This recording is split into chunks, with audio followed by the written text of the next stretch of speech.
Welcome back to another episode of Survivor Worldwide on Reality Pop. We are here to talk about Australian Survivor Week 4. It was quite an interesting week, and like you can see, we've got a special guest here with us today, Baden. Baden the Brain. He's representing the Brains tonight, and I'll be representing the Brawns here as well. Baden, how are you doing? Yeah, fantastic. Really, really good. And it's so good to be able to talk to you about this crazy, manic pre-merge of a season. It's just been wild. It's been an interesting season, to be honest. And coming into this season, having the Brains versus Brawn kind of theme out there, there was a lot of debate in regards to why Beauty wasn't in there. We know that Australians in general, you guys don't need to put Beauty in there because overall there's a lot of beautiful people over in Australia. But what did you think of the theme? Brains versus Brawn, and sort of stealing one of these themes from the American version of the show, and also more so, are you aware that there's potential for another American theme being used for the next season, coming into next season? Yeah, so I do like the theme in that it's very simple because, again, Channel 10 relies on an audience to keep the show going. That audience tends to be less superfan, more casual. They like athleticism, they like pushing and shoving and all that sort of thing. So I think it's a good thing for the show to have a theme like this. And it's not like it hasn't delivered in terms of interest, especially in the pre-merge period. Like, it's not like we've had a bunch of meatheads on Brawls and a bunch of awkward people on Brains. There has been a lot of crossover and there's been a lot of dynamic play, let's call it.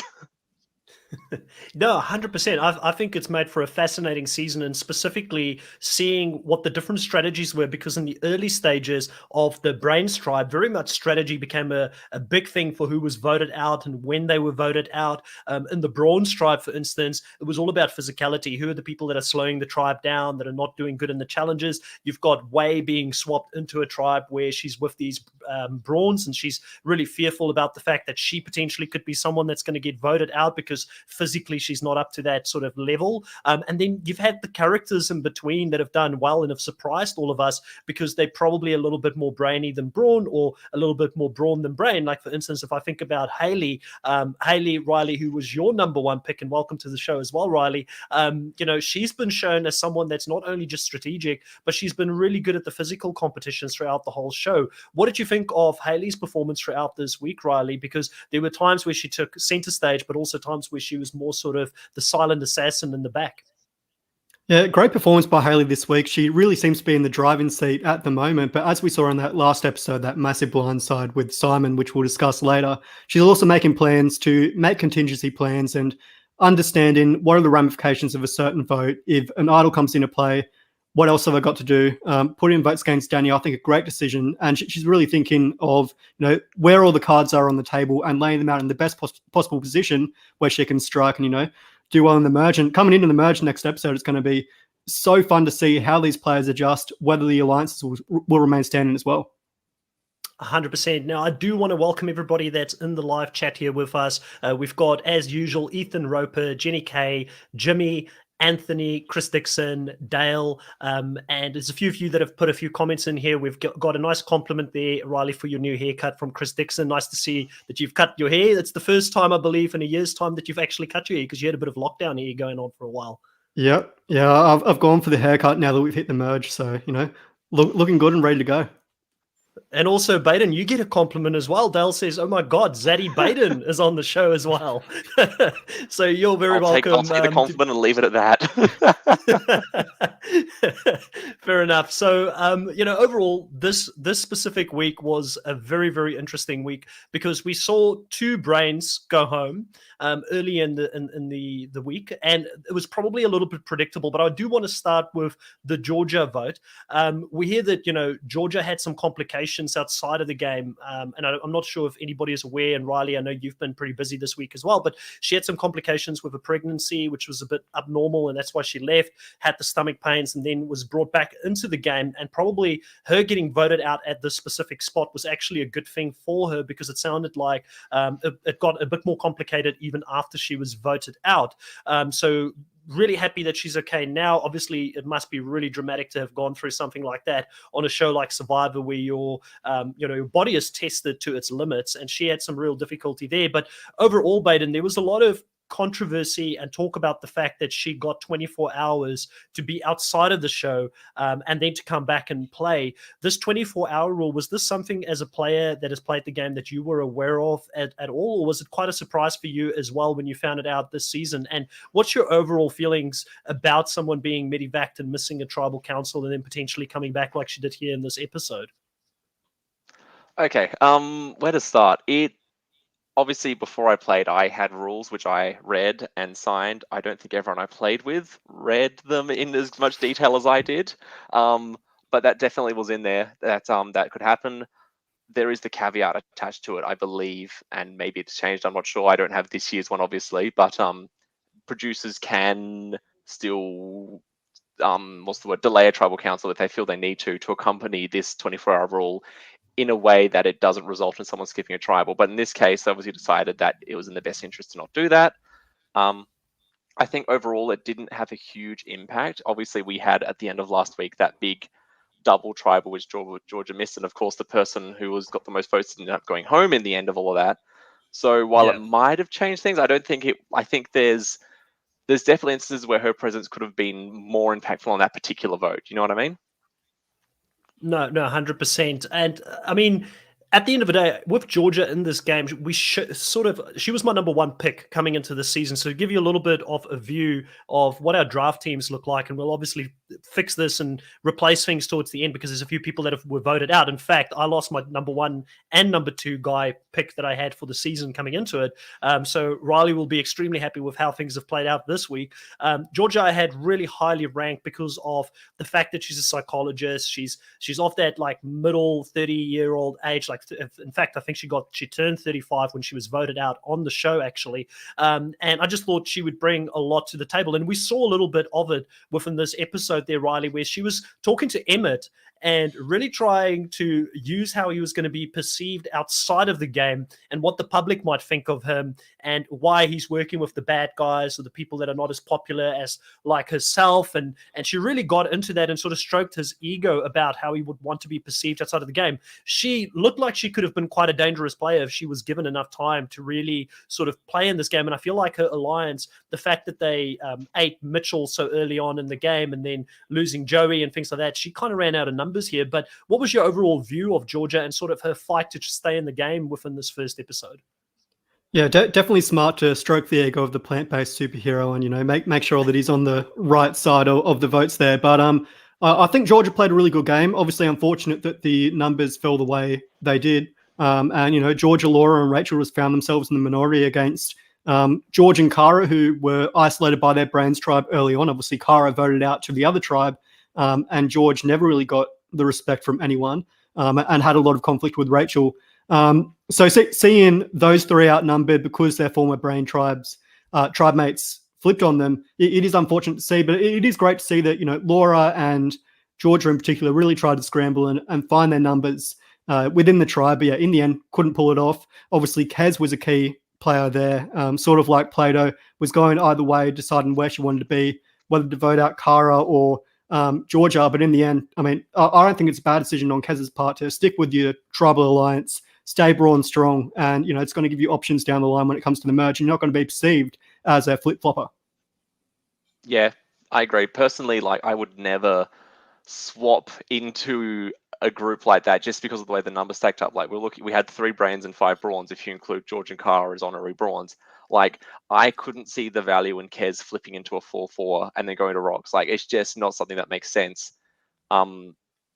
Yeah, I don't see why you would do that in that position. I think you would just ride with the alliance you have until you get to merge, and then if you want to go somewhere else, maybe the numbers will be there. I found it really interesting how the girls targeted Emmett within this episode because they try to work with Emmett. Like, Georgia tried to stroke his ego, work with him, but obviously she saw that he wasn't going to be moved. So they kept playing on Kez and saying, Kez, you're just following this big alpha male Brawn guy's lead and you're not making decisions for yourself.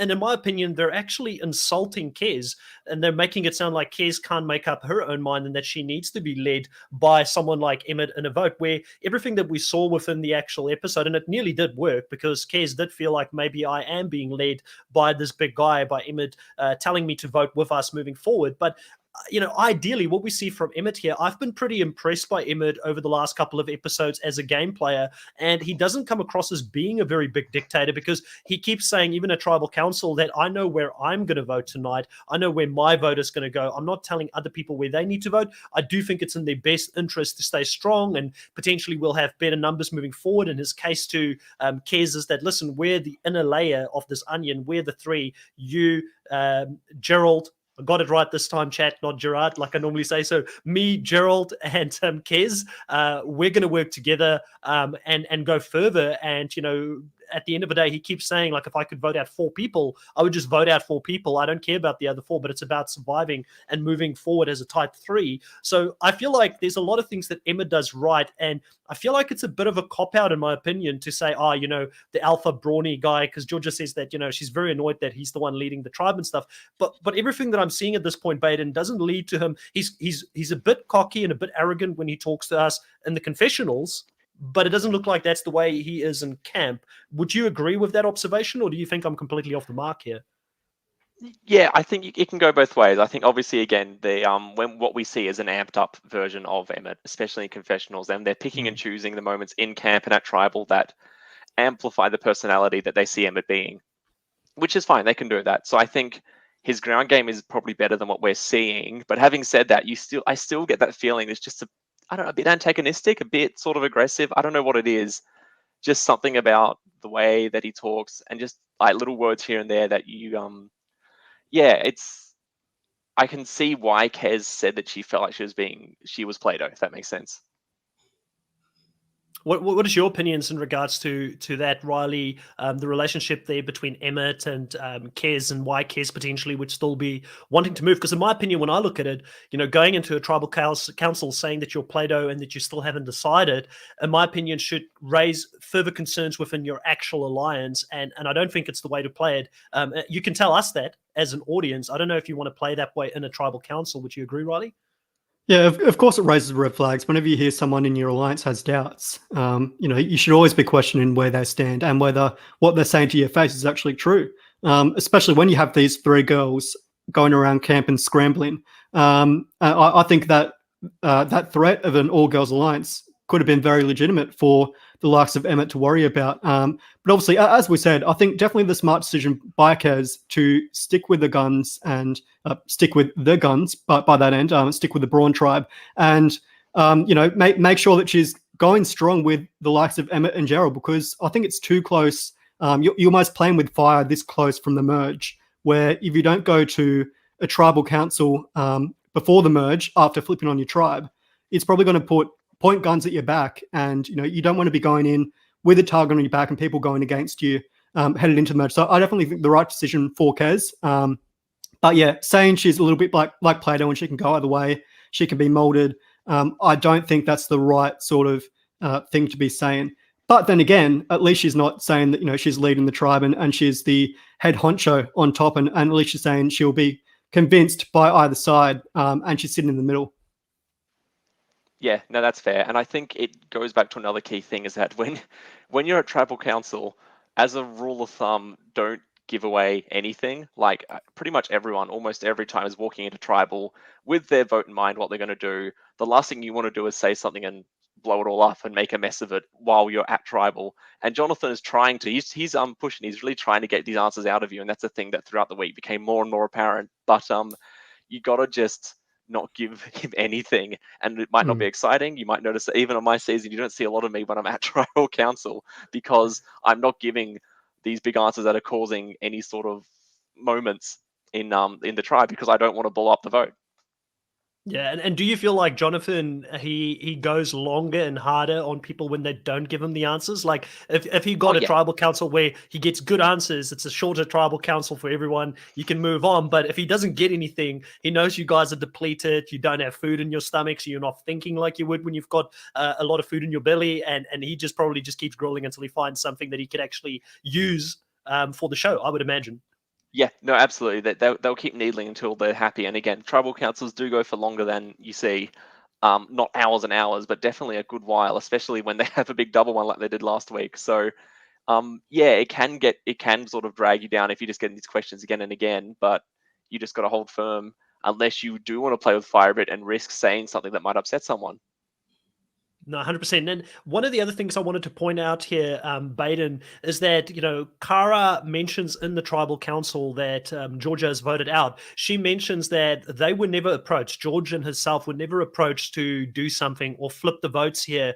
Is that a missed opportunity here by Georgia and Lauren and Rachel to not go and talk to them? And how difficult is it when you've got two factions of people just who don't want to work together? Because it's easy for us to sit here. We don't live with these people on a daily basis. How difficult is it to work with your nemesis, to use Santoni's phrase there, for those who watch Survivor South Africa? How difficult is it to go and actually mend those fences?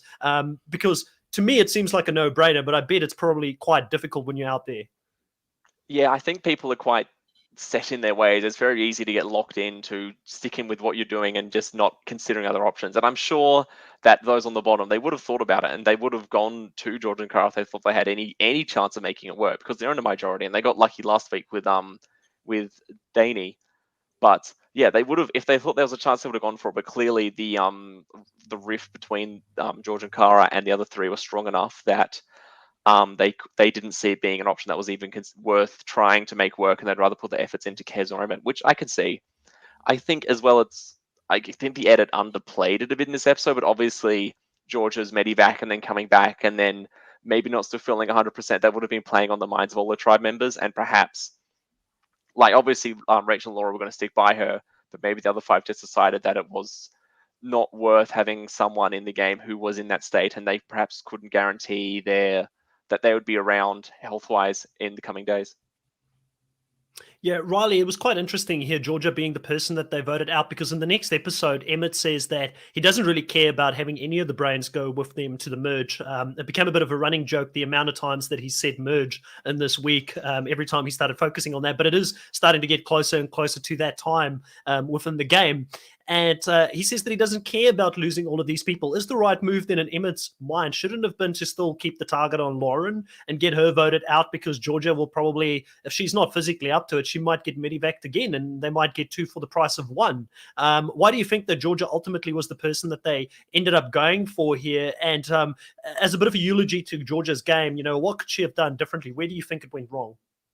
Yeah, well, I think the 24 hours out of the game really was the writing on the wall for Georgia. I don't think most of the tribe actually wanted to go ahead with her being in the game because of that fear that, she might go home. I don't think George and Cara are as strong as Emma is in picking out the brains and sending them all home. I mean, obviously because George and Cara would be not long after Georgia, Laura and Rachel there.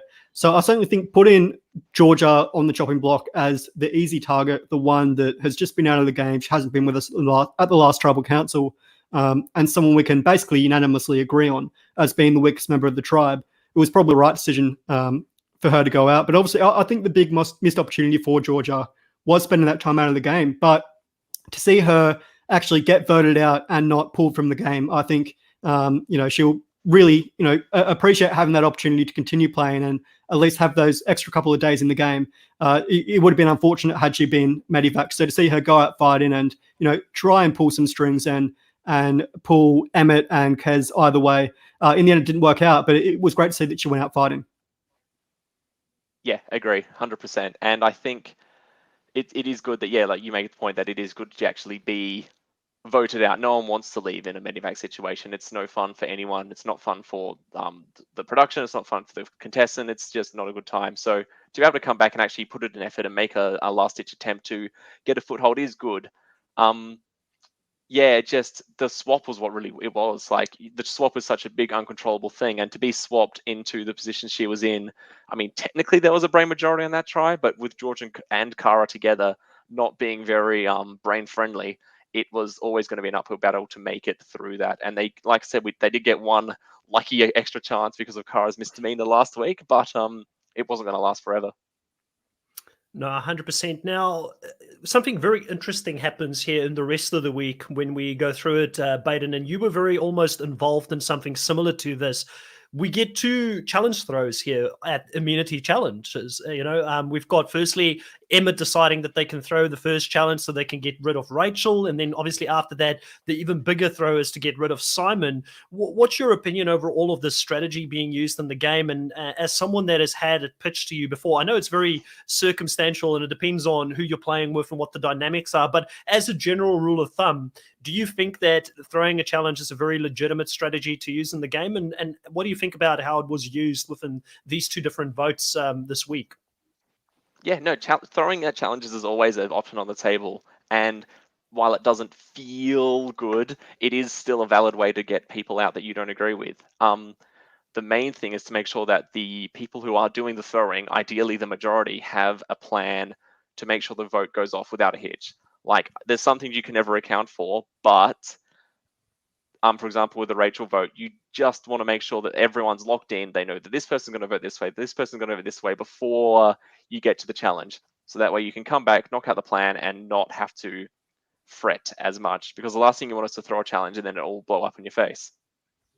Yeah, it's interesting here because we get a little bit of Rachel's backstory, Riley, and we hear about her being, I believe it was the 2020 Queenslander of the Year, and in regards to some technology that she created in schools that she said saved people's lives. I'm not too sure exactly what that technology was or how it saved people's lives, but it sounds like something pretty big that she's been able to achieve, and to be able to be named the Queenslander of the Year would have been a massive achievement. And we kind of see her put some of these skills into place when she's teaching Kara how to fish, and Kara actually catches her own fish for the first time ever, which I thought was such a great human moment, which is some of the things that Australian Survivor is really good at, having those lighter human moments and showing it to us. You don't always get to see that in the US version of the show that much anymore, and even in Survivor South Africa, it seems like a lot of the focus of the edit these days are more about strategy opposed to some of these little human moments and some of the camp life things that are going on.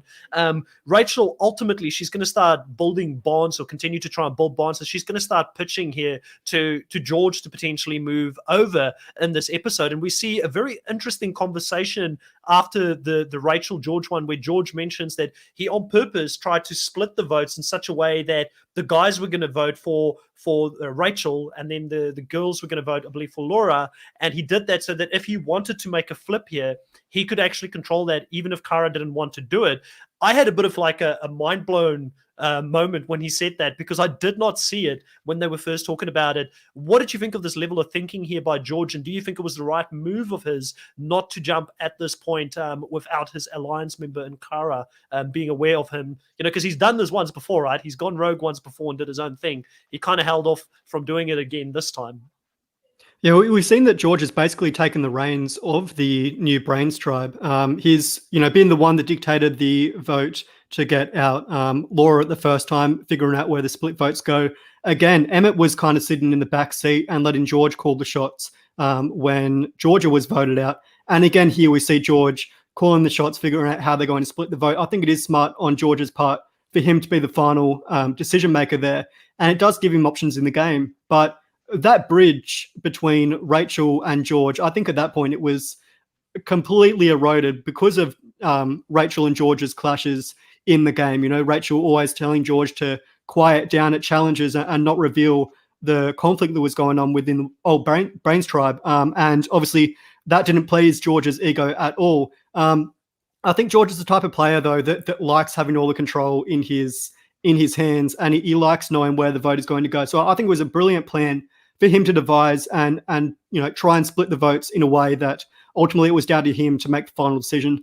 Obviously sticking strong with the Brawn's tribe in the end in sending home Rachel, but at least still being open to the idea, like Kez was in the last episode as well. Baden, having sort of not gone here with Rachel and Laura, and thinking about early in the game where George was constantly a target and these two were a part of that majority alliance, do you think that, for George here at this point, staying strong with the Brawns, he's doing the right thing in the sense that he doesn't give the opportunity for people like Rachel and Laura to meet up with Andrew again on the other side, who they've worked with previously, and potentially jumping in with Wei, because Wei was someone that wasn't really that closely aligned with George towards towards the end before they did the tribe swap, and she only last minute was convinced by Haley to make the move to keep George safe, I guess, in that specific vote. Do you think that ultimately these are the things that is going through his head, where he's a little bit afraid to get too many of these numbers? Because we do see him work Laura in the next episode, where he's very aware that he's at the bottom of that 5. He seems like a very cerebral player that actually, through all of the craziness and his antics and things, he's actually got a pretty good brain for the game. Yeah, I think he took a few weeks to settle in, and I think that happens to a lot of people where just at first they're a bit all over the place, they're too intense, or they're not doing enough, or they're whatever, and that happens to so many people. Once you settle into the rhythm of the game, and once you start getting more understanding of the relationships around you, it could become a bit clearer what to do at various points. And I respect George, what he did here, actually setting up the split in a way that suits him and lets him flip if he chooses to. Like, obviously he's the super fan of the majority here, so people are looking at him to manage these vote splits or whatever, which is a great position to be in. He can set it up however he pleases, and yeah, I think I respect it. But I think from what we've seen, the rift between George and Rachel was just a bit too deep to patch over. And that can happen sometimes. Sometimes two people something happens early on and they can't see eye to eye anymore. And then the only way is to one of them to vote the other out, and that's just how it goes. So yeah, I guess ideally you should never discount anything in this. Every person is someone who can still work with you, but obviously in this case they weren't working with each other, and it looks like things change after Rachel goes, which we'll get to. But I think I agree broadly with what he did in this episode for almost the first time this season. Yeah, I mean, I think for me, George has been such a lovable character this whole season, where I've loved seeing him play, and the sheer passion that he has for the game. He really is playing this from a fan's perspective. He's wanted to play it for so long, and he just wants to throw, like you said, throw everything at the wall, see what sticks. Probably getting into the game early on was the biggest target because of how he played that advantage, that overpowered advantage at the beginning. Probably if he didn't have it, he would have been in a better place to begin with. He was probably not the number 1 target. I think he probably would have been second or third as a target. But, one thing it did give him a little bit of credibility, where people now know that George is he's someone that can find these advantages. He's someone that can find idols. He can pull a rabbit out of his hat. So it makes you, especially when the numbers get low like they are now before the merge, you're a little bit more reluctant to throw a vote on someone that has got a proven track record of finding things that they can use to go up against you. So I think in that sense, it's given him a little bit of like an aura at the moment in the game. But like you said, he's eased into it. He doesn't seem to be as all over the place as he was in the beginning. We'll definitely talk about some of the comments that were made when he went on the VIP pass to the other tribal council, because I found Danny's comments to him to be quite interesting as well. And it probably reveals maybe a little bit more than what we're actually seeing on the TV show and in the edit at the moment, or it still just shows how he's being perceived by other players out there at a very minimum. But I think overall, if you take into consideration that Rachel and Wei talked after the immunity challenge, and Laura and Andrew talked after the immunity challenge, where Andrew said to Laura, just get to merge. Wei was talking to Rachel and trying to give her advice and said, just lie, do whatever you need to do to get there. It shows that Wei and Andrew really wanted to work with both Rachel and Laura. So I think ultimately this is a good move in the sense that George would have been in the outs. But I do know that Anthony here in the chat says that he thinks George isn't in a good spot no matter where things are going to go at the moment, because the Brawns will discard him soon. And Brains probably don't like him that much either. So he is in a tough spot. And Riley, he's one of the few people, when we look at like win equity and who's got a really good edit at the moment, he's one of the players we know the best. So outside of Haley and himself and maybe the other Baden, there's not that many players at the moment where you can point at and say they're probably going to run all the way and win this thing. If he's out, like I feel like it's, even with losing Simon this week, I really feel like Haley is going to be our winner at this point, and she's the person to beat. Yeah, well, George has played a very interesting game so far, it's fair to say. He's been all over the place, but he has been front and center at this point. I was actually expecting him to go pre-merge, so I'm absolutely shocked that he's made the merge and gone this far in the game. But I think the thing with the Rachel vote is, had he flipped and voted out someone like Emmett, it probably would have worked against him anyway, because the former Brawn tribe in Kez, Kara, and the other one being Gerald, would probably look against him and say, well, he can't be trusted going into the merge. Why should we keep him now?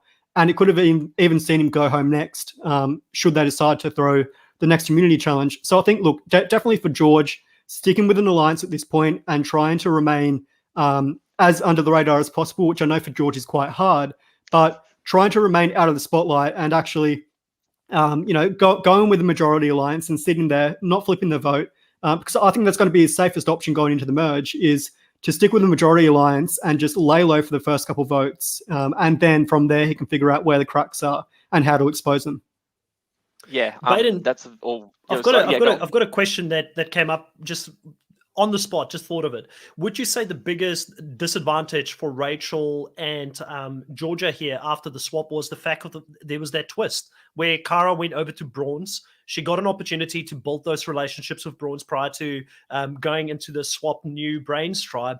And due to that, Rachel and Georgia, they really were in a hiding to nothing in this tribe because, Kara just had that credibility because she spent an extra day or two with these Brawn's tribe and there wasn't really much they could have done outside of finding advantages and things like that. The swap really put them in a bad spot. I think first impressions mean a lot, and if someone else gets a 2-day head start on you, it's pretty hard to claw it back. Australian Survivor does love sort of the pre-swap swap almost, that you get like a little taster, a bit of a warm-up. First, it's the visiting for a reward, then it's a kidnapping of some sort or a short mutiny or whatever, and then they go into the main swap. It just, I don't know, I think it allows us sort of a bit of a it spreads out the merging of the mixing of the tribes a bit more, so that when the swap does happen, there's existing things that can be told in a story sense and build upon that. And it did make it more interesting. Go ahead, Baden. So, sorry, I was going to go back to George. If there's something else on that, then please go. I was just going to say, Baden, you've got Loyal here in the chat saying that you've done the impossible. You've gone from being an introvert to an extrovert being in a podcast. How are you finding doing the podcast, and how many have you done up until this point? It's been good. I've done a couple over since playing, which has been fascinating, something that I never thought I'd be doing. But I think I feel like at least I can offer some sort of a unique perspective, which I would rather do than just let it all sit bottled up in my head. So I'm really enjoying the fact that I can do that now. So yeah, loving it. Yeah, and we're super appreciative of the fact that you're willing to come on these shows and give us those insights because, like myself and Riley, we're the best armchair critics out there. We love to sit and criticize people and look at the game. I think we're more aware probably than most people when it comes to the edited show. And, you kind of can only judge someone based on the edit that you see. But, we really appreciate having you here to talk about the show and, definitely give us that extra perspective on having played it before as well. Apologies to interrupt your train of thought. You were going to go on and talk about No, George good. I was going to jump detail. back to George quickly and agree with Riley almost in that I was very much leaning into the fact that the first tribal where George actually could be voted for, he wouldn't have a chance, just because the first 3 tribals he was safe somehow, and then I just assumed that it would all catch up with him and he would go, but he's managed to turn it around. So kudos to him for doing that because it's tough. Like was somewhat on the bottom / on the outs in my original tribe, and then I got the swap, thankfully without too many only one tribal really, and then managing to work myself into a new position with that swapped tribe. So I can see where he's coming from, and it is a big uphill climb, but he's managed it despite his rocky start. Yeah, and he's got a big personality. I think that's the big thing. Like Riley said earlier, he does want to be the leader. So even though, he didn't have the social capital from the start to be able to make the big moves, he wanted to make the big moves. He wanted to dictate where things were going to go, which I think is even harder when you put yourself out there like that. I'm not saying that you should go quietly, but it's a very difficult road that he's trying to escape. And I think we had Andy, your previous castmate, on last week, and he spoke about the fact that if you kind of escape a couple of votes, which George has now managed to escape 3 or 4 votes where he's not been the number one name, you kind of go back down in the pecking order and people start thinking about other people because you might have someone as your number one this week, another person as your number 2, the number 2 automatically becomes your number 1, and then you've got to look for that third person who becomes number 2. So if your name's not in rotation, you get a little bit of additional opportunity to stay out of the spotlight. And I think that when we start talking about Simon, will probably bring that line of thinking in again because he had 2 idols he was sitting on that he didn't end up playing. And I definitely want to go into that conversation at a later point. But Overall, Rachel is someone that I really enjoyed seeing this season. I felt like she was someone that had a lot of potential, but ultimately the twist got her there in the end. And it's one of these things with Australian Survivor where the twists can be very overpowering, and we've had a lot of twists, we've had a lot of advantages, we've had a lot of idols in the game up until this point. What do you think, Baden, of this newest advantage that makes its way to the game this week? I don't think we've seen this ever before, and I could be wrong. I don't remember ever seeing it, where it's the VIP pass, and you get two people to sit into a whole different tribal council, and they get 2 votes while being immune themselves. Did you like it? Is it a yay or nay for you? Yeah. Okay, I have many thoughts on this twist and the way it was done. Obviously, this is now what would it be, the 4th season where we've had a 1-by-1 walk into a reward area, eat all the food, do some hunting, whatever. And I think it's getting harder and harder to hide things in a way that's fair. Obviously, we had the Nitro Reward in 2018, and then we had the popcorn in 2019. All Stars had the cake, and now we have the candy store on top of that. So it's just tough because there's so much waiting on the order in which you go into that candy store that really determines who finds what, essentially, which sucks because I don't want to say that anyone should be able to get it, but I'd rather the people who go first aren't so overtly overpowered in getting whatever's there. At least in this case, it's not like it's just an idol, which is a lot, as I have experience with. It's a advantage that has to be used. This tribal coming the next day, so it's not like it's something that's going to stick around until the end of the game and be a big presence later on. It's here. It's a flash in the pan, there and gone. Which I gather, because we don't actually get the full wording of the advantage ever said on the show or posted on social media or anything. So that's something I would have loved to have seen. But we didn't get that, so I can't tell you exactly what the rules were on that advantage. But obviously, we do have this 2-person VIP ticket to the next tribal. Whoever wins the challenge, the immunity challenge. So it's a lot. It really is a lot, and it's so tough to play around because the people that are voting aren't at camp that afternoon. And that's the one thing that I would have changed with it if we were going to keep this sort of advantage in play, is that you let the people who are going to be voting come back to the other tribes, spend the whole afternoon scrambling and stuff with that team, with that tribe, have the conversation they need to have, and then all come to tribal as 2 people obviously can't be voted for, but come have that sort of whole process. Otherwise, you just get whispering and stuff at tribal, which, while interesting, is a bit chaotic. Riley, what was your thoughts on this advantage? Did you like it? Yeah, I like the advantage overall. As Baden said, though, I think it would have been better had they gone back to camp and had that opportunity to scramble a little bit, more so as ambassadors, and try and bring people over to either tribe. But as Baden mentioned there, the whole pick the shortest stick and then you get the advantage, which is really what it is. If you go first, you got an idol or an advantage or whatever it is in the game. It is a massive advantage, so to speak. I think the easiest way to do it is just have a feast, have a table. And I understand at that point that it matters. Production might tell someone to sit somewhere, and that might lead to other shenanigans. But to that end, I think having everyone in the same room at the same time is the fairest way to do it. Because if David, Gannat, or Kara in this instance goes first and they find the idol, then why can't George get that same opportunity to find that advantage? So having everyone in the same room at the same time, I think, is definitely the best way to do it. Although then again, we don't get those fun moments where Emmett's smearing brownie all over himself, and George's putting his hand in the jar of white chocolate. So we miss those opportunities, I suppose.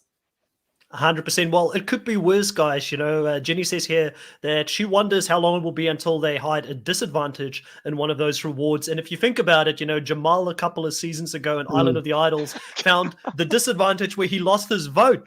So luckily it's not that level of badness finding its way to Australian Survivor as of yet. Anthony says here that the candy store reward is literally his dream. He wouldn't even worry about the advantage. I think there's a lot of people who probably don't worry about it, and he would just stuff his gluttonous face. For me personally, I reckon Baden, that would, I don't know if you're a big sweet tooth person, but the last thing I would want is candy when I'm out there, because I would want some protein, right? You've had no protein for so long. Candy seems like one of the worst rewards you can possibly get when you're starving, right? I'm sure several of them threw up afterwards. That is not a question, especially if you mix a large jug of milk in with that. It's just, that would hit you and it wouldn't be pretty at all. like I said, I didn't get that sort of reward really much at all while I played, but you want something filling. You just want something that is carby or protein or something just to fill you up. And candy, while it gives you the sugar hit, it doesn't give you the longer lasting sort of sustenance that you really want out there. So whatever, it's I'm sure they had a good time regardless. And I think this discussion about this type of advantage and reward came up during All Stars and during CVC2 as well, about what can we do to make this the best possible way of doing it. And I think even like maybe not going in one at a time, but maybe going in two at a time might mix things up a little bit. Maybe not drastically, but at least it forces sharing, or it forces some sort of interaction based on this Easter egg hunt within the reward area. What did you think about having the advantages in the middle of a challenge? I really enjoyed the couple of challenges ago where they had the hidden immunity idol being hidden in the middle of a challenge, where you've got to make that decision in your mind. Do I go out there and get this advantage, this idol within the challenge where everybody can see that I'm being selfish opposed to trying to get my tribe to win? What do you think of that? And do you think that's a better way to hide advantages or put it into the game as a bit of a mechanic moving forward? Because Haley ultimately gets it, but no one really seems to care about the fact that she's got an immunity idol. Riley, I had to remind him before the podcast that she had an idol. He completely forgot about it. You did. Yeah, no, you're right. Hiding it extraordinarily well in a way, like the fact that she has a public idol and she's had it for what, since before swap? Yeah. Has it been that long? Like, and Yeah. people are just okay with that. It's absolutely baffling. Can't wrap my head around it. But I do like the way that they introduced this idol. It was interesting in that it tells the viewer what's going on within the camps without having people explicitly say it. Like, obviously, we saw George go for it first because George felt like he was in trouble. We then see Haley go for it because Haley doesn't want George to get it and wants to make sure that it doesn't fall into his hands. We see Gerald go for it as well at one point. Maybe he feels like he's in trouble. That's something that we didn't see, but perhaps he felt genuinely worried about his position, or maybe he was also trying to stop George and Haley. So I think it gives a lot more information than someone running around in the bushes and finding something on their own. Like, I know people like idol hunting, but I'm personally not the biggest fan of having that sort of hunting going on the camp beach. So having it in the challenge is a good way to alleviate that. Yeah, and I'm not a fan of what they've done in the past seasons where they hide, I put hide in quotation marks, they hide the idols in camp because it's basically just a little package sitting out there on the floor for people to see, or it seems too visible, I mean, it's not as bad as when Daisy got an idol as part of her reward in a box with a bunch of other food and things like that, where they basically just gave her an idol in your season. It was hidden but in still, the box. I feel like it was in the bottom of the box. It was right in the corner. It's completely different. Yeah, so No, but difficult I to agree. look through that whole box. Oh yeah, But, so tough. It did take her a while, so it almost didn't work. But I she know what wasn't you mean. looking for idols specifically when she was. I think she didn't even expect there to be an idol. She probably didn't expect them to make it that easy, for her to get an idol. Well, who knows? You can't plan anything. But I think, the fact that lots of idols, not everyone, but like either at camp or at the well or somewhere between the camp and the well, like that's a much smaller area than just the bush.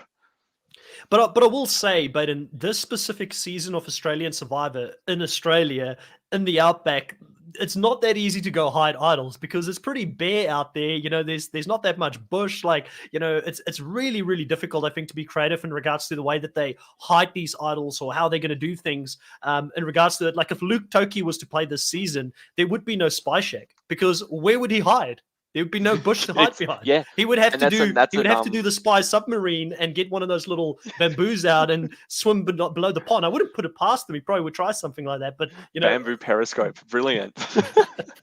Make some out of some gum leaves and sticks. No, it is an interesting point, and perhaps an unintended side effect of the fact that we had to film domestically this year is that there is less foliage to hide stuff in. Like in Fiji, you could walk, like you couldn't see the well from camp, for example, just because there was too many trees in the way. And I don't think you would get that to that level in Cloncurry where they're filming. It's just, it adds an additional wrinkle to how you play and also how idols are hidden and found and how information about those spreads. So I don't dislike it. I think it adds more interest. But it's for the players to negotiate, and it might change how they play, or has changed how they play.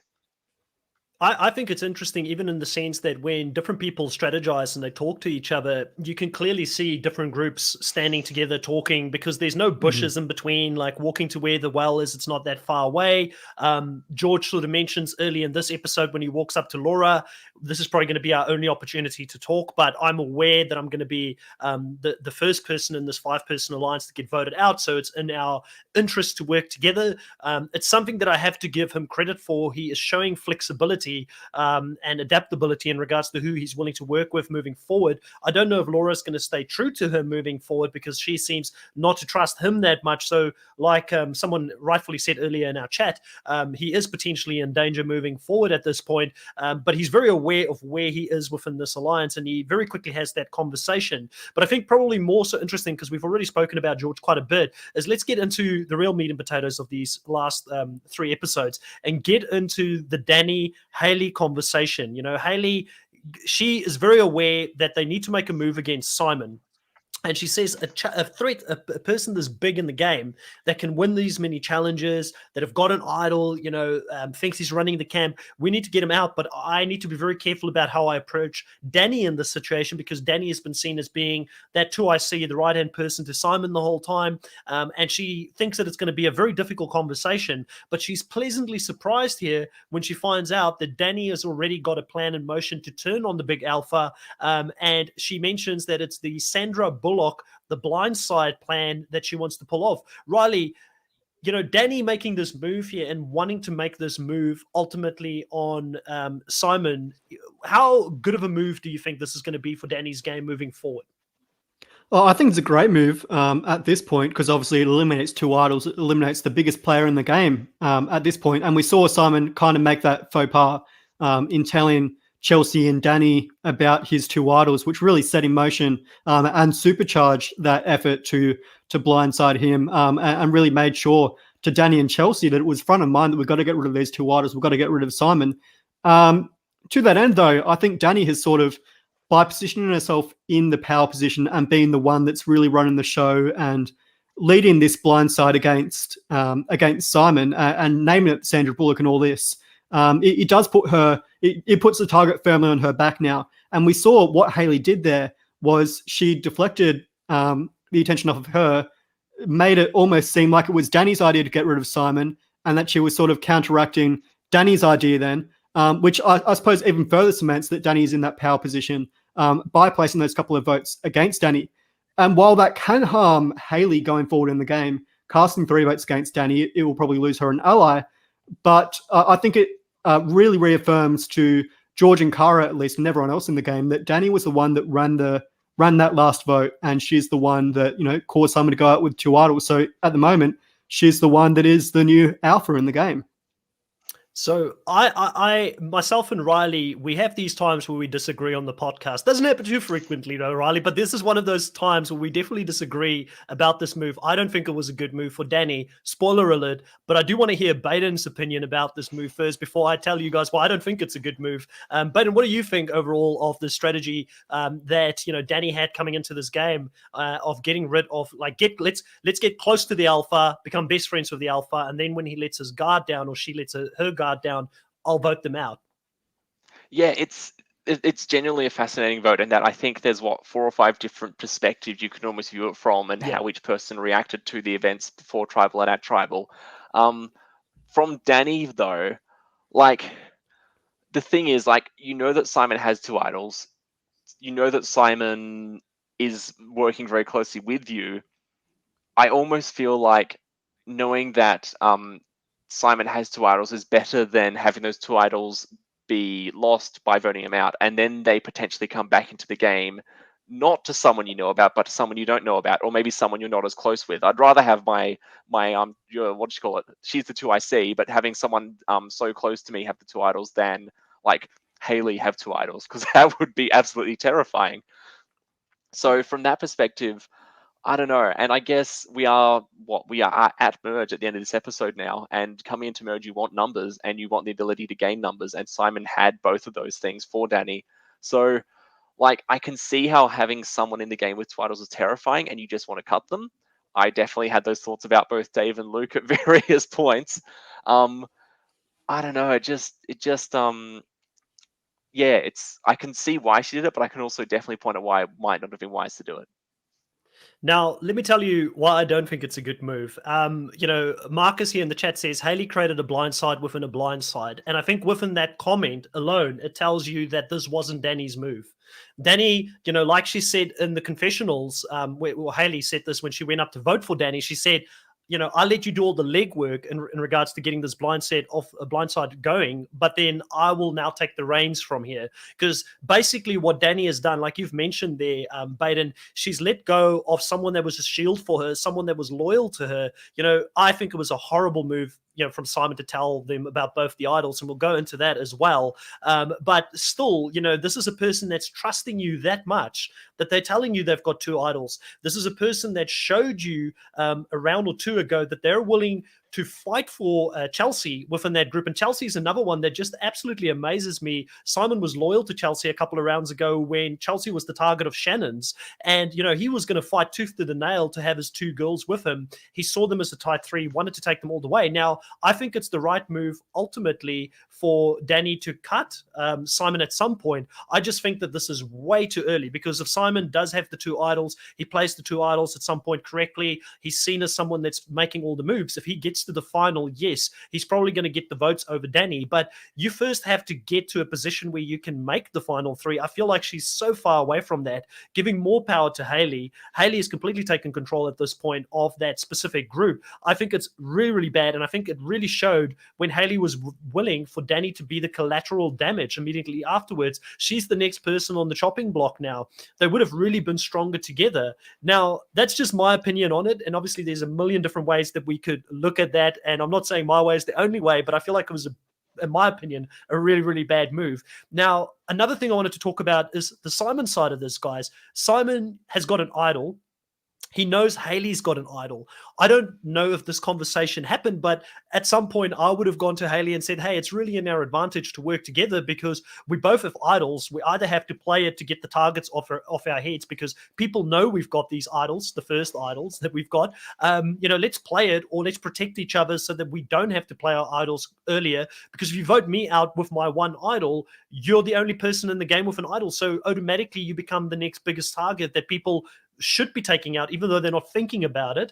I feel like that would have been the right strategy for him to at least talk to her. We didn't see if that happened, but the really, really big thing here, Baden, is I've always had this opinion, and Riley and myself have been different on this as well, but it's also circumstantial in regards to where you're at the game, who's the different people. Are you playing from the bottom? Are you in a position of power?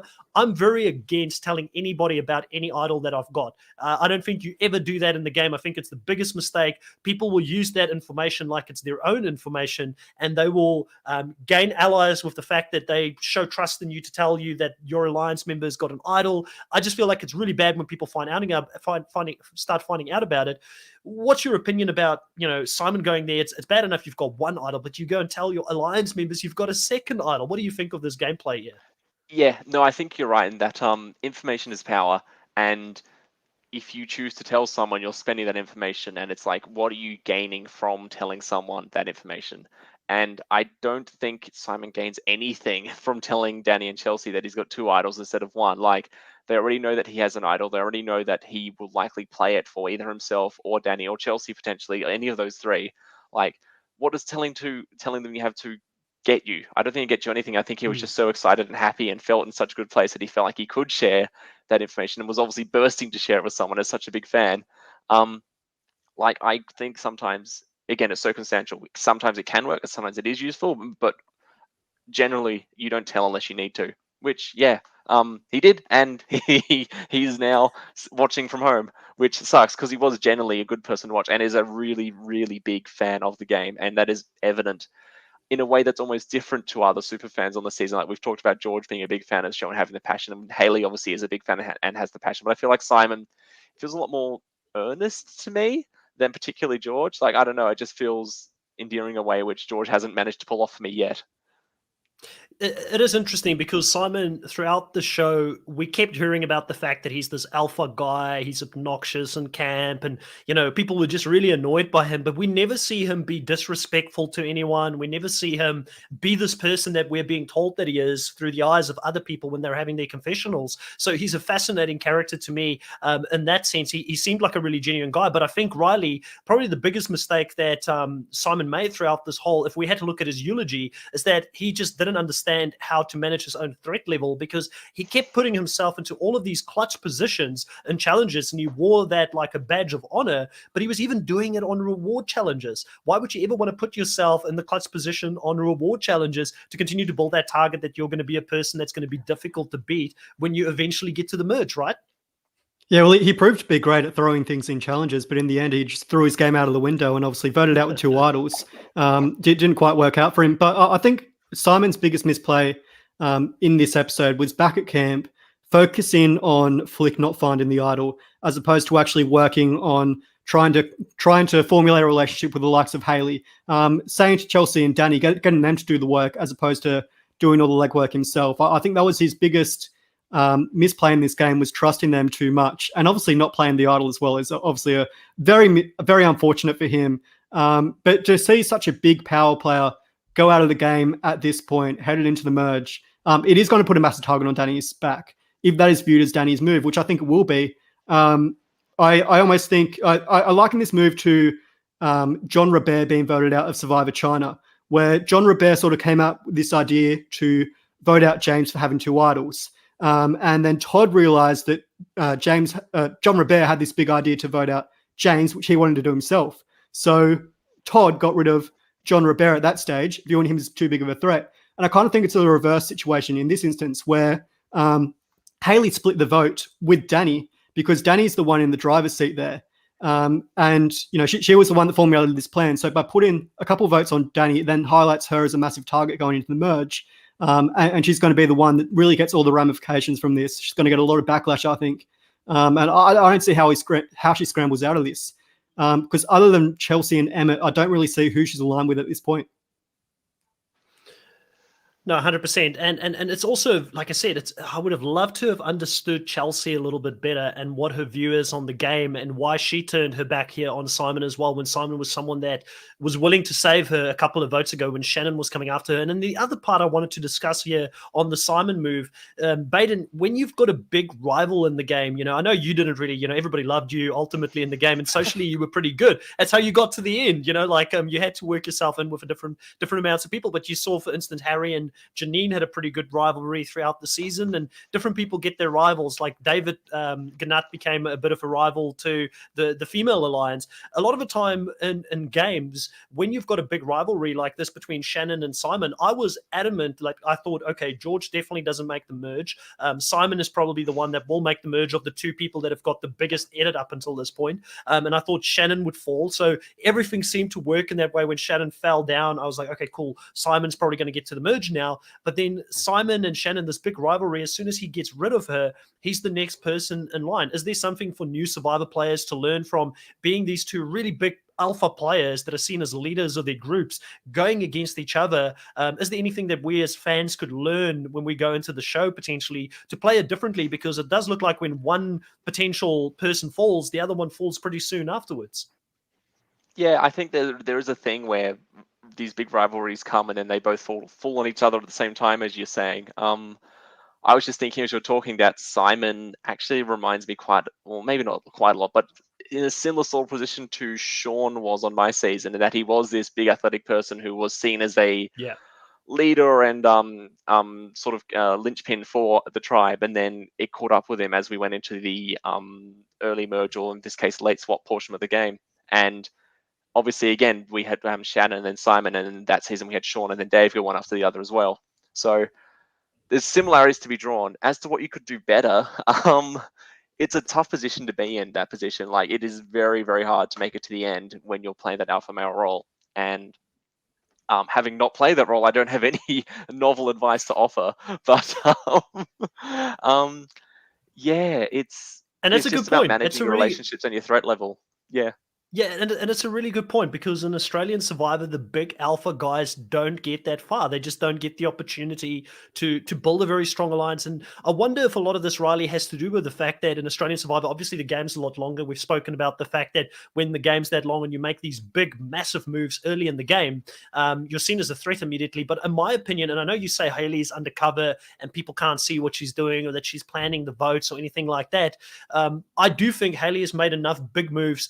If she was a guy, she would probably be out in the next couple of votes. But I think because she's a female, an Australian Survivor, there's a reverse bias in some ways where females seem to get along a lot deeper into the game. And I wonder if some of this, Riley, has got to do with the fact that the challenges are a lot more physical in Australian Survivor compared to other survivors that we see around the world. So you're a little bit more afraid to go up against someone that is very athletic and physically very capable, opposed to other seasons where, you know, a lot of the times there's a lot more puzzles involved and, you know, in the US and things like that. Do you think that plays a bit of a role into how threat levels are seen in this game as well? Yeah, we discussed this last week with Andy, where we said that you know those sort of aggressive female players like Hayley aren't viewed as being a threat, whereas someone like a Simon or a George would be. So I almost think in this instance it's better to be a woman than a man in the game of Australian Survivor if you want to be in that alpha position, because Hayley really is playing a strong game.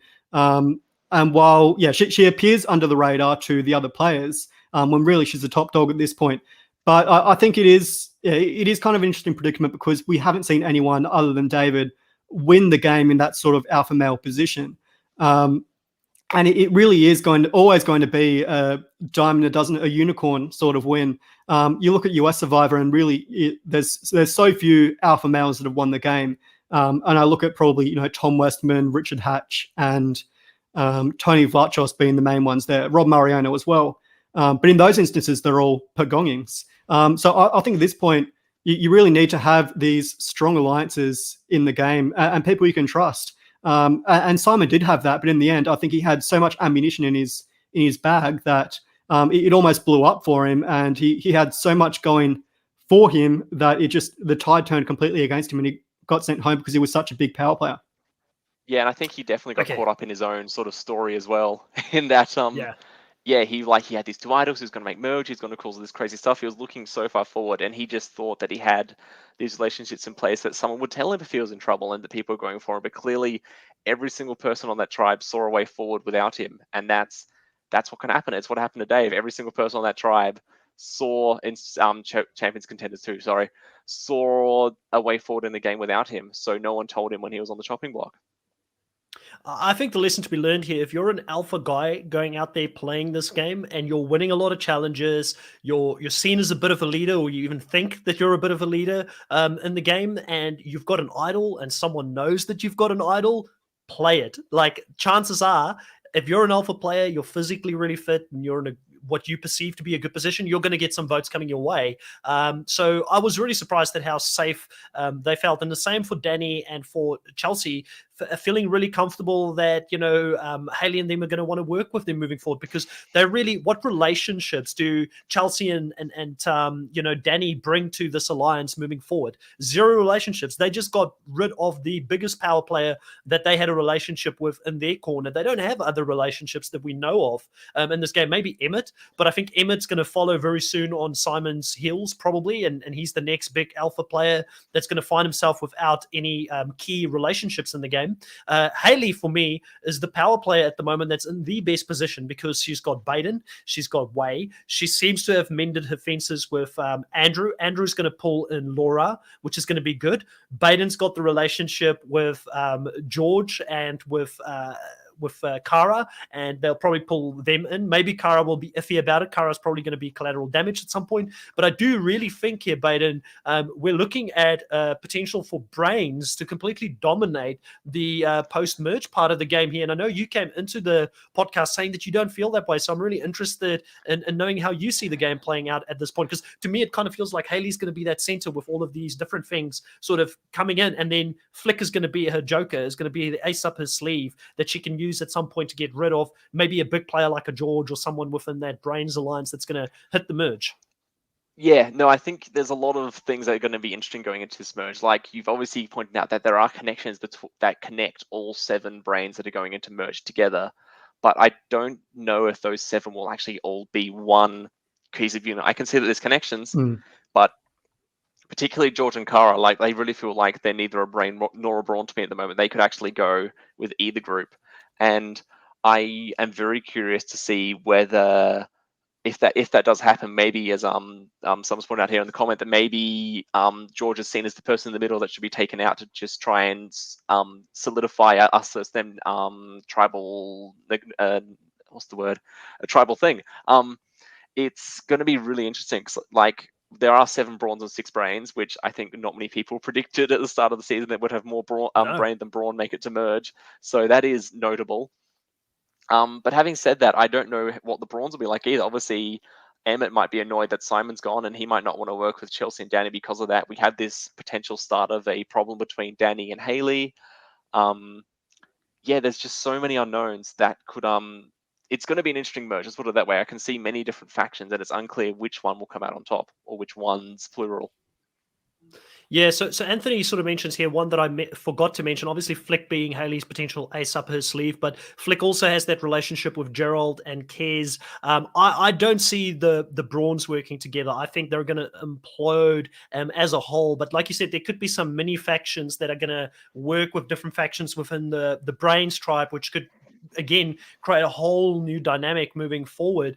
So really interested to see what's going to happen there. We've got Loyal saying that Kara seems to be a bit of a dark horse. I don't know about Kara. I'm not feeling too confident about her long term. I mean, the fact that she's messing up a little bit of her votes and things like that, I'm really worried about that. While we're talking through this, I want to bring up our draft picks here and quickly update that from where we are currently on the game here. I believe, Riley, I went in with more people than you for Survivor South Africa by quite a bit. I blew you out of the water in that one, but I believe you're going to be the person here that is going to take the upper hand because we're losing 2 of my first picks. So Georgia was my first female pick for the season. Simon was my first guy pick for the season. So I'm losing both of those. And you will be losing Rachel here, which was sort of towards the bottom of your picks there on your team. So you're going in with one person ahead of me for this merge part of the game. And while we're talking through this, guys, when you're in the chat here listening to the live, feel free to ask any last minute questions that you have. We'll do a bit of a speed round on some of your questions after we've done our rankings on who we think is playing the best game at the moment. So ask away if there's any questions you feel like we haven't explored in this live session tonight. And with that, I'm going to go over to you, Riley. Riley, if you had to pick your 3 top power players at the moment in the game, who would they be and why at this point of the game? Well, I said this to you before the podcast went live, but I think my top 3 are actually going to be the final 3 in the game. I can see Hayley, Baden, and Flick coming together as a strong threesome. I think Hayley might even have an option to work with Danny as potentially a meat shield. I feel like if Hayley leads the Brains, that's going to put more of a target on her. So she probably needs to pull in the likes of Gerald, Kez, Danny, and Emmett, and almost working with the Brawn tribe to give her some sort of a shield. But at this point, Hayley is playing such a great game. I can't speak her praises highly enough. I'm so glad I picked her first in this draft because she's playing such a dominant game. She's got an idol, which you had to remind me of. I completely forgot about that. But she's got this strong relationship with Baden. She's bringing in Flick, who is sort of this lamb on her own, and she might bring in other members from the other alliance. So I certainly think going forward, Hayley's probably in the best position to go deep in this game. And at this point, I can't really put a flaw in her game because it's not as though she has that big of a target on her back. Because every time she makes a big move, someone always has a bigger target than her. Namely, in these last 2 tribal councils for the Brawn, it was Simon, and now Danny has the bigger target. So she's doing a good job of dictating the vote, but not having the target put on her. So I think she's doing great at this point. So you've got Hayley as your number 1, Baden or Flick as number 2. Which one is number 2 and which one's number 3? I'd say Baden is probably number 2 at this point, and Flick is number 3. Yeah, great selection there. And just so for those who are listening who would remember who our top 3 was last week, I believe Simon was in our top 3 and we ended up losing him this week. So it shows that we don't always know and we've got no idea as to what's going to happen in the next week. I'm hoping that you're not jinxing any of your players there, but I do agree with you. You've got a very strong team. Baden, who do you think would be the top 3 power players for you at this stage in the game? I have to agree with Haley being up there. Like, she's just played such a fantastic game in the pre-merge, and it's a pre-merge I don't even know if we've even really seen in Australian Survivor, just pulling off all these things which you wouldn't think are possible, but somehow still doing it without being seen as a huge target either. It's actually, like, it's incredible, and I'll continue to say that probably well after this season is concluded. I could still quibble potentially about the long-term strategic viability of the moves that she's making, but in terms of execution, she's just absolutely knocking it out of the park, and cannot give her enough kudos for that. In addition to that, I'm really liking Wei. Like, I resonate with Wei's sort of arc a lot, and that's someone who was really struggling on the outs early and has managed to find their way back in and got a fortuitous swap and made it work for them. And now they're coming into the merge as someone who could just be playing a good ground game, talking to the right people, and making their way into the end game. And then once you get to the end game, anything's possible. So I'm really liking Wei. I don't know who I'd pick for a third though. It's so tough. I think the other thing I'll point out, separate to this, is that we did have letters from home at some point this week. I don't remember which episode it was in, but when we did get those letters from home, we got a few, maybe not backstory shots, but filming from back home showing these people's immediate family. And I think the three we got it for were, from memory, I think it was Haley, Baden, and was it Emmett? Yeah. So that was an interesting three. So looking forward, I think either Baden or Emmett could be one to watch as well. Yeah, so I definitely took note of those videos as well, because this is a great time now before the merge to let us know who are the people that we should care about, who are the people that we should shout for going deeper into the game. And I felt like Haley had a really significant one with her partner, obviously, and the fact that they potentially will get engaged and she wants to have kids. So you really get to understand Haley.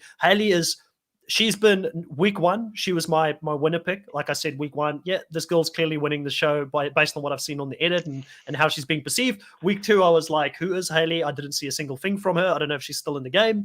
Week three, she came back with an absolute bang. And I was again, okay, maybe she is the person we should be looking out for. And then week four, nothing has happened to deter me from saying that Haley is probably number one in the power rankings and is going to be the person here towards the end game that I would want to watch the closest. And I agree with you, Baden, playing a phenomenal game at this point, pulling off big, bold moves, changing up the power structures, probably playing one of the most aggressive strategic games that we've seen from a female in Australian Survivor. And I will go as far as to say probably in the world. Like, she's going to be up there. Some people earlier, I think, mentioned Kim Spradling. People love to compare different very strong female players with Kim Spradling.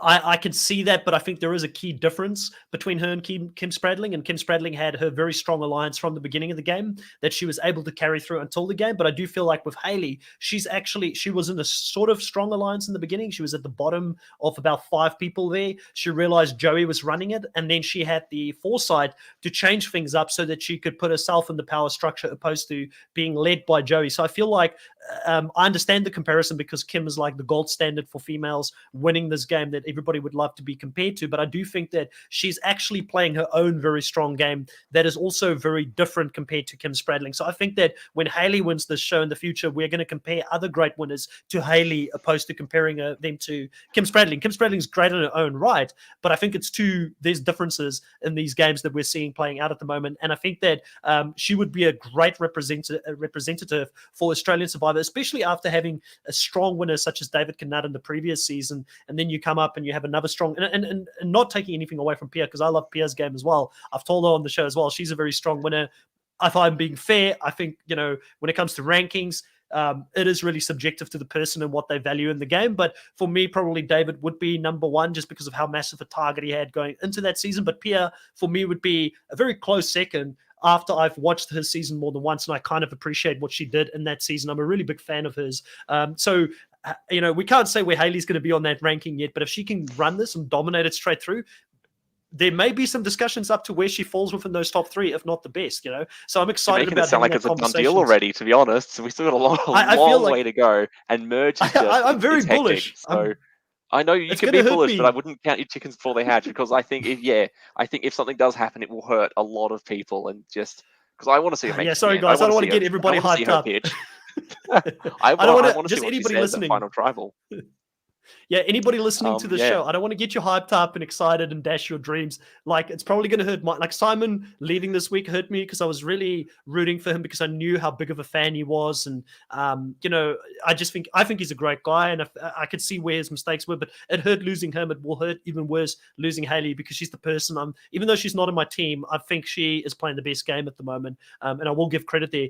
Baden, I'm getting very much, I said it to you before, and I know you don't want another Baden there as a runner-up, Baden, but I can see Baden becoming a runner-up this season and being a very strong lieutenant to Haley moving through this game. I don't think Haley sees Baden as a threat at the end to win it because he's not really, he's kind of following orders. He's not dictating orders to Haley at the moment or anything like that. So I feel like she could work very easily with him towards the end of the game. And then my third person, I can see why you're going Flick here, Riley, but I am going to throw it out there and I'm just going to say, do we dare to dream?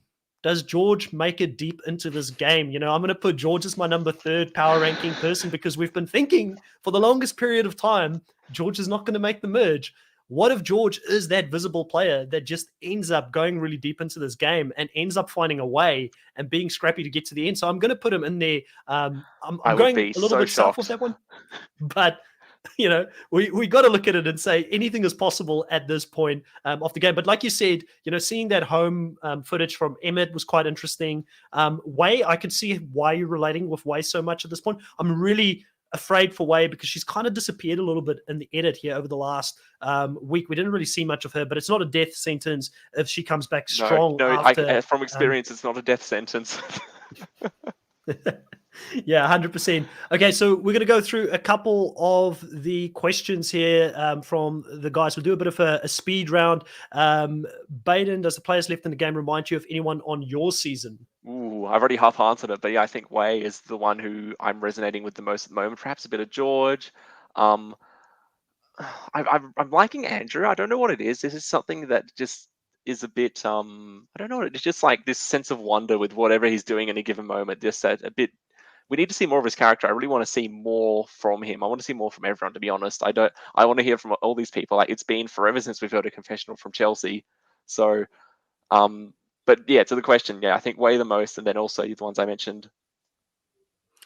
Now, we've got Jenny here asking, Baden, were you asked to play in All-Stars? No. That was it was hectic. From those who did play my season and then play All Stars, it happened very quickly. They didn't have a lot of time to recuperate and get their mind and body in the right space to then go out and play again so soon. They've all said to me, I think except for Dave, that they didn't enjoy it as much the second time. So I wouldn't say dodged a bullet, but definitely I think you want time to recuperate before you ever think about going to play again, by the sounds of it.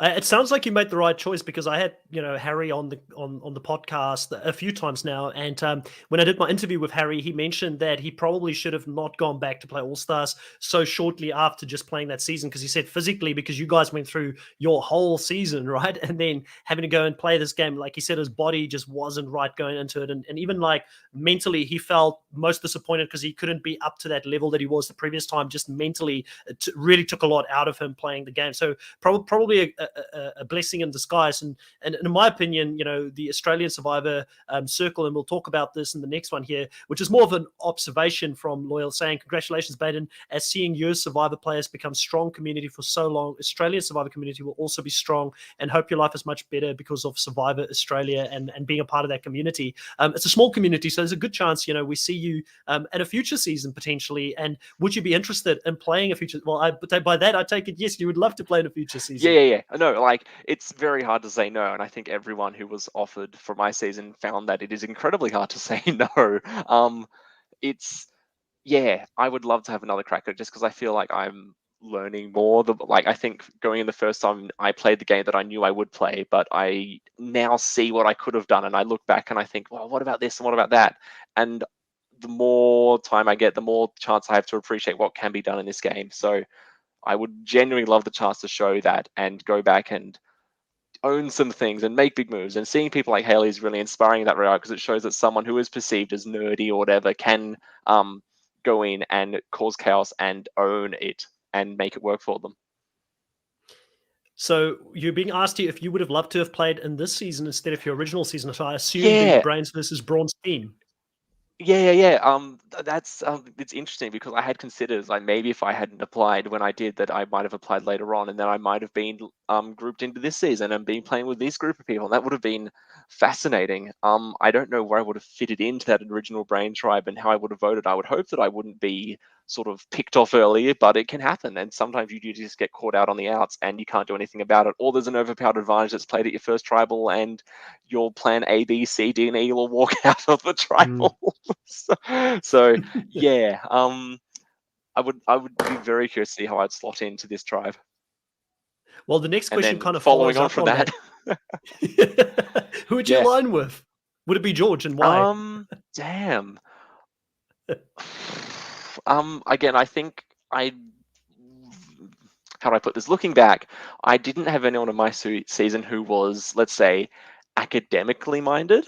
Let's put it that way. Like, not someone who, like, I went to university. I was still at university at the time, and there was no one like that on my tribe. The only other person on the other tribe who was like that was Anastasia, who was voted out first. So I didn't get that sort of relationship with someone. So that's why working with someone like Haley would have been, or even Laura, for example, would have been so interesting for me to just be able to have a different kind of conversation with them. Like, it's tough to talk about science to people who don't understand, who don't have a deep appreciation of science sometimes. So Yes. that would be something I'd really be interested to pursue. And yeah, I don't know where I'd fit onto that original Brain tribe. It's something that I wish I'd had the chance to do, but I guess you have to. Yeah, it's gone the way it's gone, and I couldn't be happier with it. All right, two more questions here. One to Riley, while I give you an opportunity to take a bit of a rest because we did a fire round of questions there. Riley, Dale here asks, might be too early to call it, but what do we think the theme would be for the next returning season in Australian Survivor? And Harry, if you want to answer it afterwards as well, go for it. I'll give it a crack as well. What do you think is the most likely theme for the next returnee season? At this point, it's looking like Simon versus the favourites. Simon's such a big character, I think he's almost guaranteed to return at this point. But yeah, no, I would say fans versus favourites is probably the most likely. Whether Australian Survivor would do something like that, I'm not sure. I'm sure they probably prefer to bring back, 24 all-stars like a Baden or a Baden from this season or a Simon, bringing them onto the same season as opposed to having that sort of fans versus favourites dynamic. But no, I would prefer to see fans versus favourites, though. I think that's probably the one I would want to see. And from this season already, as I said, Simon is definitely a strong contender for that. So I can see some players from this season certainly appearing on that. I'm going to change the question slightly for you, Baden. What returnee theme? I don't know you would play any theme season because you just love to have another opportunity. But if you had the choice, and if Jonathan came to you and said, we're not doing the season without you, you're like the main attraction, we need you back, what theme season would you come back for? What would you prefer if you had a choice? I don't know. I haven't considered what my preferred returnee season would be. Like obviously fans versus favorites have been up there. Second chances has been up there. Honestly, if second chances happened and they weren't asking runners up, it would be a crime, and I would be unhappy. But that's just my opinion. Yeah. And I am biased in this regard. Blood vs. Water is also an interesting one. Like I think America has done it with returnees. Yeah. So Yes. I that's like it with another one that returnees, could by be the way. thrown I into the think it's so mix. much more, for me personally, it's so much more interesting with returnees. I know that the next season is rumored to be Blood versus Water with all newbies coming into the season. I much more prefer the returnee season so we could see maybe your brother playing with you or someone else playing the game, and I think that would make it a lot more interesting. I think that the next returnee season probably is going to be Baden versus Baden if we get two runner-ups being Baden. I mean, we captains. already have a lot of namesakes that have been drifting through these seasons. We've got 4 or 5 Sammys and Sams and various variations on Sam. Now we've got 2 Badens, we've got 2 Flicks, we've got 2 Simons. I'm sure you can make 2 tries with names shared across them and just see what happens. Well, if you guys both end up being runner-ups, I reckon that would be gold. Have the 2 runner-up Badens come and play against each other in a season. I would be there for that. Ultimately, I think the best season for a returnee player to come back in is fans versus favorites because half of the group, it's proven that returnee players normally wipe the floor with any newbies, so you'd have that much of a better shot to actually win the show. I'm not a big fan of fans versus favorites personally. I don't like it because I normally don't care for the fans. I care for the favorites that much more. and I'm too biased on those seasons, and I feel like it's too easy for the returning players to just run with it and dominate the whole game. Also here, the other question that I had for you was, Baden, what words of encouragement do you have for future potential Survivor players that want to play the game? In terms of what? In terms of like just, geez. I think one thing that I didn't realize while playing, and then even a while after playing, is that it's very easy to get locked into your ways and very easy to go, well, what I'm doing is working, I'll just keep doing that. But you need to realize that you do need to change tempo at some point and step it up a notch and make things happen if you want to get to the end and have something to say. I got stuck in my ways where like I was playing the way I was playing the pre-merge and it was working, and I had everyone on side and I was making conversations and whatever. But once you get to that sort of early merge and then into the end game, you really need to kick it up a notch and take charge and become that aggressive player and have things you can say at the end. For someone who actually plays, that's what I would think about, is you don't get too inside your head and don't get too locked in. Keep reevaluating what you can do better as you move forward in your game. No, 100%. Well, Baden, I do want to thank you. We went on for a little bit longer than what we expected, but I want to thank you for taking the time here tonight to talk about the latest week of Australian Survivor. It's been great having you on the show as always, and I'm sure, if you're open to it in the future, we'll have you on for another season or another recap at some stage, as always.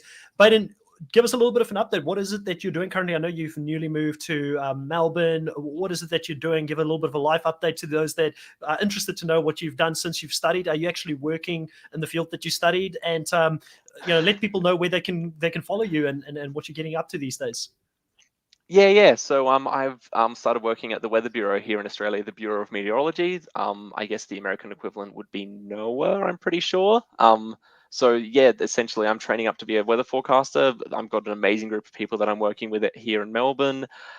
It's been a fantastic year, even though we've been drifting in and out of staying at home and occasionally going into work and seeing them all and then back home again. And so that's been challenging, but it's been a fantastic year of training and learning for me. And in a few months, in half a year or so, I'll be on the bench making forecasts and putting them out to the people, hopefully. And that's something I'm really excited to do, and that it combines sort of physics, which I did in undergrad, with communication, which I'm getting better at over time, and just like weather's so interesting as well. So that's been really, really, really cool. And in between all that, I'm still watching this crazy show and talking about it. So I've mostly been posting the occasional hot takes on Twitter, which has been fun. I'm also hiding on the Reddit, the Survivor Reddit. So if you happen to pop into one of the live threads, you might see me talking about the show there as well. No, that's amazing. I love the fact that you're still so involved with the community as well. And I wanted to ask you one last question. I know I said it was the last question before, but Luke Toki, your previous castmate, is going to be playing in VIP Big Brother. Are you going to be following it? Are you going to? Yeah, well, I are think you I going to have shout to. for him? How do you think he'll go? I hope he goes well. I think he'll run rings around them if he gets his head on straight. He can. He truly is unique in that he can be so charming and so affable, but at the same time still pull off all these crazy moves and just laugh it off like it's nothing. So I think he will absolutely run rings around them, and I can't wait to see and hear what he gets up to in that crazy house. Yeah, guys, if you're watching this video up to this point, firstly, we've got 16 people in here. I would greatly appreciate it if every single one of those people put a like on the comment if this has been good, because it does help us on the Google algorithms. But also, let us know in the comments if you would like for us to cover VIP Big Brother in the future. Myself and Riley are contemplating covering it since we've got Luke Toki playing in it. And Riley hasn't really watched too much Big Brother in recent times, but I watched the previous season that Danny played in, who's the other king of the jungle. So there will be two king of the jungles in this season of VIP Big Brother. I want to see how that's going to go. But let us know if you guys think that we should cover that season going forward, because we are kind of thinking of potentially doing that as well. Riley, I want to come over to you. What do you have going on at the moment on your other, I'll normally say your channel, but this is your channel as well. So I will from now on say your other YouTube channel, Snuffed. What is coming up? Yeah, well, we've just done how Bob Crowley won Survivor Gabon this morning. A very interesting journey for Bob to win the game. But later this weekend, I will be posting sort of a recap of what we've seen so far on Australian Survivor, where we're at the merge. I'll be doing a bit of a power rankings over on my channel. So if you haven't already, head on over to Snuffed right here on YouTube. Awesome. Well, we'll be back next week, same time, 7 p.m. Australian Eastern Standard Time to talk about week 5 of Australian Survivor. Really looking forward to the merge. I think it's going to get down to the pointy end now. But if you haven't had enough of my takes or Riley's takes on the show, we'll also be back this weekend to talk about the next episode for Survivor South Africa Immunity Island. We will be joined by another host of Reality Pop, Coach Drew, who normally does the Hot Takes podcast for us and puts out all the hot takes on Survivor. He'll be bringing some hot takes for us on Survivor South Africa Immunity Island for this weekend. And we'll also have on, that should be Saturday. I don't have a time for that yet, so check my Twitter and check the channel, put the notification on for when we go live on that one. And we'll have on Sunday this week, we'll have the latest 2 exit interviews for the Survivor South Africa Immunity Island, or be the latest exit interview, not the 2. We just had 2 for the previous round. We're not going to have another 2 this week. We'll have that coming up. Plus, I'm going to be really busy. I'm also going to do a podcast on the challenge. So we've got our first episode of the challenge, season 37, that is just dropping now. And there is a lot of Survivor players playing this season. So if you haven't checked out the challenge, go check it out. We've got Michelle from Korang and obviously Winners at War. We've got Tommy Sheehan, 2 winners for Survivor in the US. We've also got Michaela Bradshaw that's going to be on it. So for those of you who don't know, that's the person who got blindsided by Jay, which was pretty epic at Tribal Council. And there's a whole bunch of international survivors playing this season as well. So we've got runner-ups from Survivor Spain, Survivor Romania. There's a lot of people playing this. It's going to be a very, very interesting season. So I'll be here on, it'll be Saturday, probably around 10 a.m. Australian Eastern Standard Time to talk about that. And it'll be, if you're in the US, it'll be 8 p.m. Eastern Standard Time over on Friday evening. There's a lot of timelines to keep on track of for this, but it should be a lot of fun, guys. So check that out, please. And as always, it's been great having you guys in the chat. Thank you so much for asking all the questions and being so active tonight. And we'll see you next time, guys. Goodbye.